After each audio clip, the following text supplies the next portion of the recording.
തൃണമൂൽ കോൺഗ്രസിൻ്റെ മലപ്പുറം ജില്ലാ chief coordinator Shri K T. അബ്ദുറഹ്മാനാണ് നമ്മോടൊപ്പം ചേരുന്നത്. ഇപ്പോൾ തൃണമൂൽ കോൺഗ്രസിനെ മുന്നിലെടുക്കുന്നതിൻ്റെ ഭാഗമായിട്ടുള്ള ചർച്ചകൾ ബുധനാഴ്ച നടക്കാൻ പോകുന്നു. അഭ്യൂഹം വരുന്നത് അൻവറിനെ മാത്രമായിട്ട് സ്വീകരിക്കാം, പാർട്ടിയായിട്ട് തൃണമൂലുമായിട്ട് ഒരു സഖ്യം കേരളത്തിൽ സാധ്യമല്ല എന്നുള്ള തരത്തിലൊക്കെയാണ്. എങ്ങനെയാണ് ഇതിനെ കാണുന്നത്? ഈ അഭ്യൂഹം എന്ന് പറയുന്നത്, അഭ്യൂഹത്തിൻ്റെ പിന്നിൽ CPM ആണ്. ഞങ്ങൾക്ക് അതിലൊരാശങ്കയുമില്ല. ഈ യു ഡി എഫിൻ്റെ ഘടകകക്ഷിയായിട്ട് തൃണമൂൽ കോൺഗ്രസ് മാറും എന്ന് തന്നെയാണ് ഞങ്ങൾ ഇപ്പോഴും പ്രതീക്ഷിക്കുന്നത്.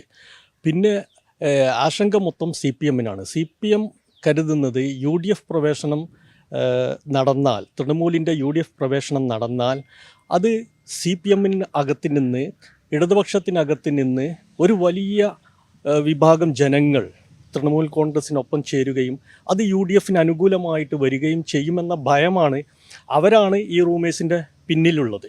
ഞങ്ങളെ സംബന്ധിച്ചിടത്തോളം ഒരാശങ്കയില്ല. പിന്നെ 23-ാം തീയതിയിലെ ചർച്ച ഞങ്ങൾ വളരെ പ്രതീക്ഷയോട് കൂടിയിട്ടാണ് കാണുന്നത്. മുന്നണിയിലെ ഘടകകക്ഷിയായിട്ട് തൃണമൂൽ കോൺഗ്രസ് മാറും എന്ന് തന്നെയാണ് പ്രതീക്ഷ. അൻവറിനെ മാത്രമായി ക്ഷണിച്ചാൽ സ്വീകാര്യമാകും? അല്ല, അൻവർ ഇപ്പോൾ ഒരു വ്യക്തിയല്ലല്ലോ, ഒരു ദേശീയ പ്രസ്ഥാനത്തിൻ്റെ കേരളത്തിൻ്റെ സ്റ്റേറ്റ് കൺവീനറാണ്. അദ്ദേഹത്തിന് മാത്രമായിട്ട് ഒരു മുന്നണിയിലേക്ക് കൊണ്ടുപോവുക എന്നത് അസാധ്യമാണ്.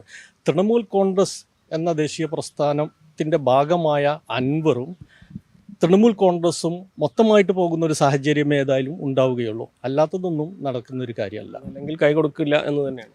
അല്ല, അങ്ങനെ ഒരു ചർച്ചയിലേക്ക് പോവില്ല. കാരണം എന്താണെന്ന് ചോദിച്ചാൽ, ഈ നിലമ്പൂർ ഉപതെരഞ്ഞെടുപ്പിനകത്ത് UDF-ന് വലിയ വിജയത്തിലേക്ക് കൊണ്ടുപോകേണ്ട ഉത്തരവാദിത്വം PV അൻവറിനും അതുപോലെ തന്നെ തൃണമൂൽ കോൺഗ്രസിനുമുണ്ട്. അപ്പം അത് മനസ്സിലാക്കുന്ന ആളുകളാണല്ലോ UDF-ൻ്റെ നേതാക്കന്മാർ.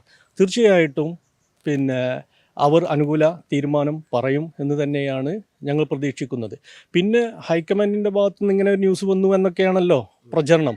തീർത്തും അത് സത്യമാവാൻ ഒരു സാധ്യതയുമില്ല. കോൺഗ്രസിൻ്റെ ഒരു നേതാക്കന്മാരും അങ്ങനെ പറഞ്ഞിട്ടില്ല. അങ്ങനെ പറയാനും സാധിക്കില്ല. കാരണം എന്താണെന്ന് ചോദിച്ചാൽ, നമുക്കറിയാം, ദേശീയ തൃണമൂൽ കോൺഗ്രസും ഇന്ത്യ മുന്നണിയുടെ ഭാഗമാണ്. ഇന്ത്യ മുന്നണിയുടെ ഭാഗമായിട്ട് പ്രവർത്തിക്കുന്നവരാണ്. അപ്പോൾ ഈ മുന്നണി കേരളത്തിനകത്ത് UDF-ൻ്റെ ഭാഗമാകാൻ അതുകൊണ്ട് തന്നെ തൃണമൂൽ കോൺഗ്രസ് ആണ് കോൺഗ്രസിനെ ഏറ്റവും അധികം എതിർക്കുന്നത്. അതുകൊണ്ടാണ് അങ്ങനെയൊന്നുമില്ല. നമുക്കറിയാം, ഇപ്പോൾ NCP നോർത്തിൽ കോൺഗ്രസിൻ്റെ കൂടെയാണ്. ഇവിടെ NCP ആരെ കൂടെയാണ്? ഇടതുപക്ഷത്തിൻ്റെ കൂടെയാണ്. RJD നോർത്തിൽ കോൺഗ്രസിൻ്റെ കൂടെയാണ്. ഇവിടെ ആരെ കൂടെയാണ്? LDF-ൻ്റെ കൂടെയാണ്. RSP നോർത്തിൽ ആരെ കൂടെയാണ്? പശ്ചിമ ബംഗാളിൽ RSP ഇടതുപക്ഷത്തിൻ്റെ കൂടെയാണ്. ഇവിടെ UDF-ൻ്റെ കൂടെയാണ്. അതുപോലെ തന്നെ ഫോർവേഡ് ബ്ലോക്ക് അവിടെ ഇടതുപക്ഷത്തിൻ്റെ കൂടെയാണ്. ഇവിടെ UDF-ൻ്റെ കൂടെയാണ്. ഈ തമിഴ്നാട്ടിലേക്ക് കടന്നാൽ ഈ മുന്നണികളൊക്കെ ഒറ്റക്കെട്ടാണ്, DMK-ൻ്റെ കൂടെയാണ്. പിന്നെ അതുകൊണ്ട് തന്നെ ഒരു പ്രയാസവും ഉണ്ടാവില്ല. നിലമ്പൂരിൽ അങ്ങനെ ഒരു സാഹചര്യം വന്നാൽ ഒറ്റയ്ക്ക് മത്സരിക്കുന്ന സാഹചര്യം ഉണ്ടാവും. ഒറ്റയ്ക്ക് മത്സരിക്കേണ്ട ഒരു അവസ്ഥയിലേക്ക് UDF നേതൃത്വം പോയില്ല എന്ന് തന്നെയാണ് ഞങ്ങളുടെ വിശ്വാസം. UDF-നെ സംബന്ധിച്ചിടത്തോളം 26-ലെ ഇലക്ഷനെ അവർ മുൻകൂട്ടി കാണുന്നുണ്ട്. അവരുടെ നേതാക്കന്മാരൊക്കെ 26-ലെ ഇലക്ഷനാണ് നോക്കിക്കാണുന്നത്. അതിൻ്റെ ഒരു അടിത്തറ പാകുന്നതാണ് ഈ നിലമ്പൂർ ഇലക്ഷൻ എന്ന് പറയുന്നത്. അപ്പോൾ ഈ നിലമ്പൂർ ഇലക്ഷനിൽ വലിയൊരു മാർജിനിൽ ജയിക്കേണ്ടതുണ്ട്. അതുകൊണ്ട് തന്നെ വളരെ നല്ല രീതിയിൽ ഒറ്റക്കെട്ടായിട്ടുള്ള പ്രവർത്തനമായിരിക്കും. PV അൻവറിൻ്റെ സഹായമില്ലാതെ UDF-ന് ജയിക്കാൻ കഴിയുമോ? UDF-ന് PV അൻവർ ഒരു വലിയ ഫാക്ടർ തന്നെയാണ് നിലമ്പൂരിൽ എന്ന് നിങ്ങൾക്കൊക്കെ അറിയാം. ഇപ്പോൾ ഒരു കരുളായി പഞ്ചായത്തിൽ ഒരു ബൈ ഇലക്ഷൻ നടന്നിരുന്നു. അവിടെ UDF-ൻ്റെ സ്ഥാനാർത്ഥി 40 വോട്ടിനായിരുന്നു ജയിച്ചിരുന്നത്. ഇപ്പോൾ PV അൻവറൊക്കെ അവിടെ പോയിട്ട് പ്രവർത്തനം നടത്തി വർക്ക് ചെയ്തു. 400-ലധികം വോട്ടുകൾക്കാണ് അവിടെ UDF-ൻ്റെ സ്ഥാനാർത്ഥി ഇപ്പോൾ വിജയിച്ചിരിക്കുന്നത്. അത് അൻവർ ഫാക്ടറാണ്. അൻവർ വന്നതിന് ശേഷം ചുങ്കത്തറ പഞ്ചായത്ത്, അതുപോലെ പനമരം പഞ്ചായത്ത് ഈ UDF-നോട് ചേർക്കാൻ സാധിച്ചിട്ടുണ്ട്. ഇപ്പോൾ ഇനി കോൺഗ്രസ് അതല്ലെങ്കിൽ UDF വിചാരിക്കുകയാണെങ്കിൽ അവർക്ക് ആവശ്യമുണ്ട് എങ്കിൽ നിലമ്പൂരിനകത്തെ മറ്റു പഞ്ചായത്തുകളടക്കം അതുപോലെ തന്നെ സമീപ പ്രദേശങ്ങളിലുള്ള പഞ്ചായത്തുകളടക്കം UDFിൻ്റെ ഭാഗമാക്കാൻ അൻവറിന് സാധിക്കും. അതുകൊണ്ട് തന്നെ അൻവർ എന്ന് പറയുന്നത് വലിയൊരു ഫാക്ടറാണ്. അത് ചേലക്കരയിൽ ഞങ്ങൾക്ക് വലിയ സ്വാധീനമില്ലാത്ത മേഖലയിൽ ഞങ്ങൾ പോയി മത്സരിച്ചിട്ട് 4000 വോട്ട് വാങ്ങിയിട്ടുണ്ട്.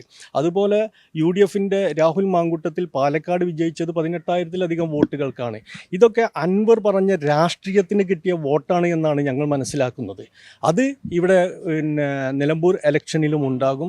നിലമ്പൂരിൽ അൻവർ പറഞ്ഞ രാഷ്ട്രീയ വിഷയങ്ങൾ തന്നെയായിരിക്കും ചർച്ചയാകുന്നത്.